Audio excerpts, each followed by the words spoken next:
আসসালামু আলাইকুম ভিউয়ার্স, কেমন আছেন সবাই? আশা করি সবাই ভালো আছেন। আজকে অনেক দিন পর আরেকটা কুকিংয়ের ভিডিও নিয়ে এলাম। আজ আমি বানিয়েছি চিকেন বিরিয়ানি। আজকে আমার ছোট্ট ভাইয়ের জন্মদিন ছিল, সেই উপলক্ষে বিরিয়ানি বানানো।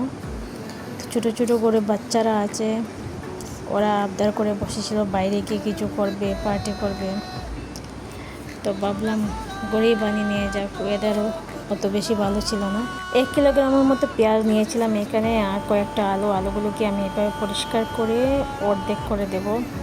একটা আলুকে 2 টুকরো করে দেব। দেখতে পাচ্ছেন যেভাবে ভিডিওটিতে, আমি সব বলতে পারবো না কারণ ভিডিওটা অনেক লম্বা হয়ে যাবে।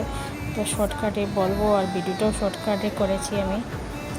আর আমার ভাই বাজারে গিয়েছিল, ও নিয়ে এসেছিল চিকেন 65 আর ফ্রেঞ্চ ফ্রাইজ বাচ্চাদের জন্য।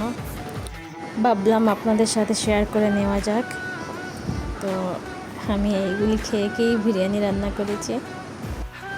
আর এইখানে আমি নিয়েছি 3 কিলোগ্রামের মতো মুরগির মাংস আর 2 কিলোগ্রামের চেয়েও বেশি চাল। একটা কড়াইয়ে তেল গরম করে দেব।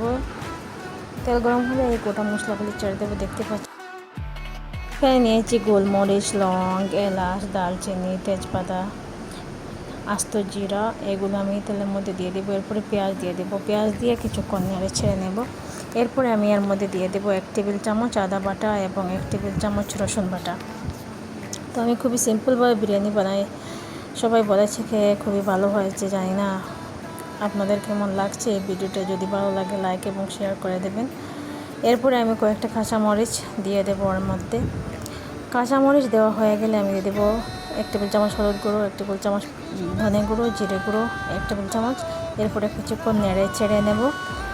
এরপরে আমি এর মধ্যে দিয়ে দেবো বিরিয়ানি মশলা দিয়ে কিছুক্ষণ নেড়ে ছেড়ে নিতে হবে ভালো করে। এরপরে আমি এর মধ্যে দিয়ে দেবো 1 টেবিল চামচ লবণ। এরপরে মাংস ঢেলে দেবো। মাংসগুলি দিয়ে কিছুক্ষণ নেড়ে ছেড়ে নিয়ে আমি ঢাকনা লাগিয়ে দেবো। মাংসের যে এক্সট্রা জল থাকে সেটা বের হওয়ার জন্য। অন্যদিকে একটা পাত্র নিয়েছি জল দিয়ে পরিমাণ মতো, আর এই গোটা মশলাগুলো আমি দিয়েছি চাল সেদ্ধ করার জন্য। আর 1 টেবিল চামচ লবণ আর সামান্য তেল দেওয়ার পর পানি বয়েল করার জন্য রেখে দেবো। ওদিকে আমার চিকেন একটু হয়ে গিয়েছে, তো আমি এর মধ্যে টমেটো অ্যাড করে দিলাম আর অ্যাড করে দেবো আলু আর টমেটো দেওয়ার পর কিছুক্ষণ নেড়ে ছেড়ে নিয়ে ঢাকনা লাগিয়ে দেবো। তো কিছুক্ষণ পরে দেখলাম একটু হয়ে গিয়েছে, তো আমি এর মধ্যে 1 কাপের মতন টক দই দিয়ে দিলাম। তো টক দই দেওয়ার পর কিছুক্ষণ নেড়ে ঢাকনা লাগিয়ে দেবো যাতে ভালো করে হয়ে যায়। আর ওদিকে আমার পানি বয়েল হয়ে গিয়েছে, তো আমি এর মধ্যে চাল দিয়ে দিয়েছি। আর ভিডিওটা শর্টকাট করেছিলাম তাই চালটা সেদ্ধ হয়ে গিয়েছে, 80% মতো সেদ্ধ হয়ে গিয়েছে চাল। এখন আমি এর জল ছেঁকে নেব। তো একটা ডেক্সিতে আমি নিয়েছি সামান্য ঘি দেওয়ার পর আমি এর মধ্যে চাল দিয়ে দেব। এভাবে অর্ধেকটা চাল আমি ডেক্সির মধ্যে দিয়ে দেব। এরপরে এটার উপরে আমি দিয়ে দেব কিছু টমেটো, কাঁচামরিচ, লেবু, পুদিনা পাতা। এরপর এর মধ্যে আমি মাংসগুলি মিক্স করে দেব। কেউ আছে কেওড়া জল এসব দিয়েও বিরিয়ানির চাল সেদ্ধ করে, বাট আমি দিই না। আমার কেওড়া জলের গন্ধটা বেশি উগ্র লাগে, তাই দিই না। তো আমি এখানে মাংস দিয়ে দিলাম এক করে। দেখতে পাচ্ছেন মাংস দেওয়া হয়ে গেলে আমি এর মধ্যে বাকি চালটুকু দিয়ে দেব উপর থেকে।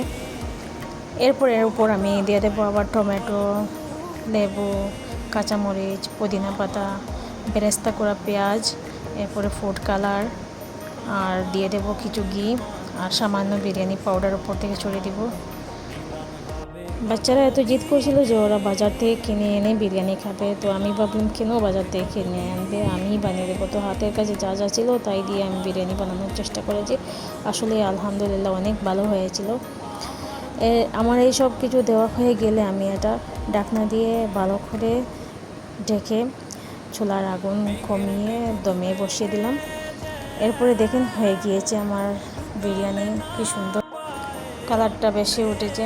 এই দেখেন কত সুন্দর না লাগছে। আর এদিকে জন্মদিনের কেকও চলে আসলো, ওকে সারপ্রাইজ দেওয়া হয়েছিল। আর ভিডিওটা কালকের ছিল, আজকে আমি শেয়ার করলাম।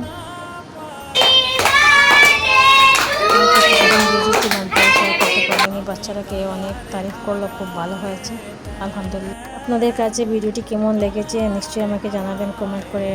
আজকের জন্য টাটা, বাই বাই।